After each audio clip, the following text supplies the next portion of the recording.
October 13, 2025. A 75-year-old woman stands in shackles, dressed in a purple jail jumpsuit. In a single moment, her life of privilege, control, and luxury collapses into concrete walls and steel bars. Donna Adelson, the matriarch who once pulled every string in her wealthy South Florida family, now controls nothing. Not when she eats. Not when she sleeps. Many people believe life in prison is more humane than the death penalty. But by the end of this story, you may question that belief. Life without parole isn't mercy. It's a slow execution. After hearing what Donna faces every single day for the rest of her life, decide for yourself, and comment below whether you agree. Judge Stephen Everett was blunt at sentencing. Life in prison without the possibility of parole, plus an additional 30 years for conspiracy and solicitation, served consecutively. In plain terms, Donna Adelson will die behind bars. No parole hearings. No second chances. No hope. During sentencing, the judge interrupted her multiple times as she proclaimed her innocence, warning that her statements showed a complete lack of remorse. She claimed she had never even received a parking ticket. Yet she now stood convicted of orchestrating a murder-for-hire plot against her former son-in-law, Florida State University law professor Dan Markell, who was shot dead in his garage in July 2014. The evidence was overwhelming. Wiretaps, emails, recorded phone calls. Jailhouse informants testified that Donna not only confessed to planning the murder, but also attempted to purchase false testimony from behind bars. 5 people have now been convicted in the plot.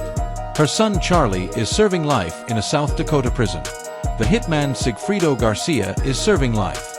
The intermediary Catherine Magbanua is serving life. All because Donna wanted her daughter Wendy and her grandchildren to move from Tallahassee to Miami, and Dan Markell stood in the way.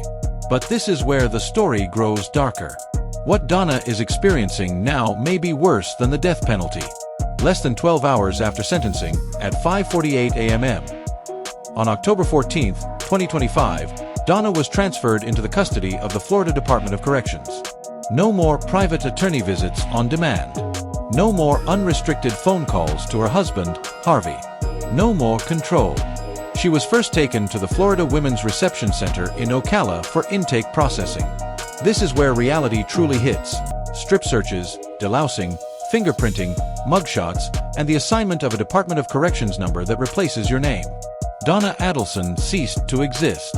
She became an inmate identified by a number. In December 2025, she was transferred to Homestead Correctional Institution in Miami-Dade County, closer to her husband. And here's the cruel irony. Catherine Magbanua, the woman who served as the go-between in the murder plot, is housed in the same facility. Prosecutors asked the court to keep them separated, but in prison, separation is never guaranteed. Homestead Correctional Institution sits on the edge of the Everglades. It houses women of minimum, medium, and close custody levels. While the buildings are technically climate-controlled, former inmates describe a very different reality. One woman who spent 20 years there reported temperatures reaching 118 degrees inside housing units. Ventilation systems clogged with mold-spread black stains across ceilings. Women stripped down to their underwear and lay on tile floors beneath damp sheets just to survive the heat. Florida prison rules require inmates to wear thick canvas pants and scrub-style shirts from 7 a.m. to 5 p.m. Imagine being 75 years old, wrapped in heavy fabric, standing in extreme heat, while mold creeps across the ceiling above you. Cells have jalousie windows operated by hand cranks, but no screens. Open them and insects, roaches, mosquitoes, lizards, and rats pour in. Close them and you suffocate.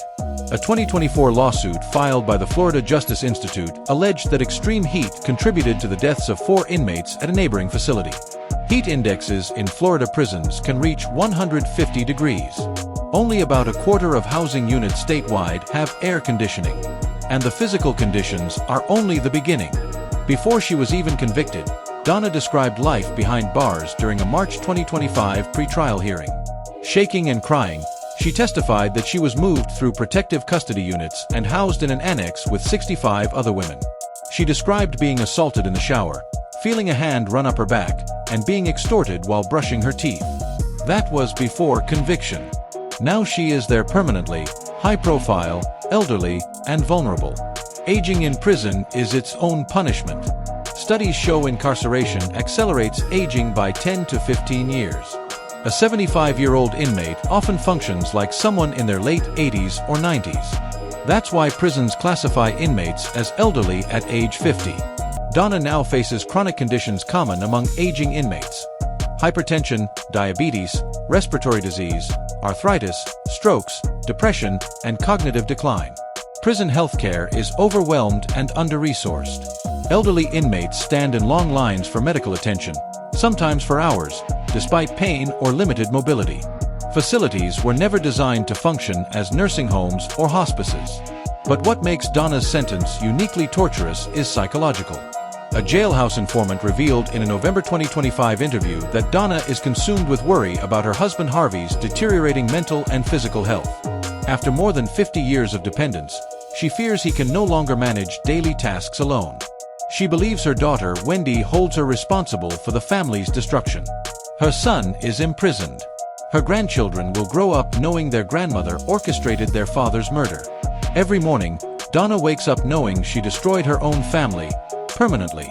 This is the core difference between life without parole and the death penalty. With death, there is an end. Humans can endure immense suffering if they know it will stop.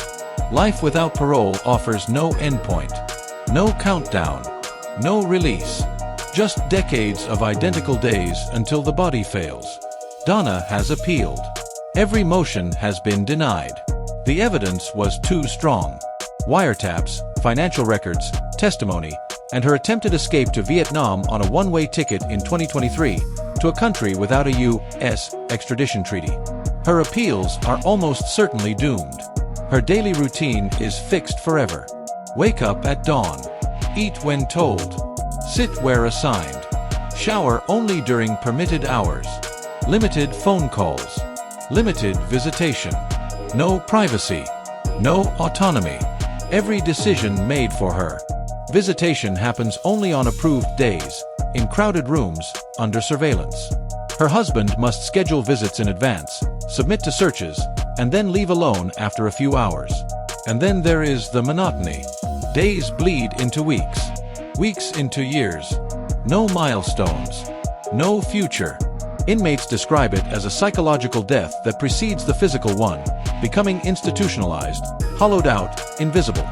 Donna may attend programs or religious services, but none of it changes the reality. She will never walk freely, never hug her grandchildren, never sit in her own home again. Everything she once controlled is gone. So ask yourself this: is life without parole truly more humane than death? The death penalty ends. Life without parole drags on. It's watching your body decay in a hostile environment while your family ages, suffers, and disappears without you.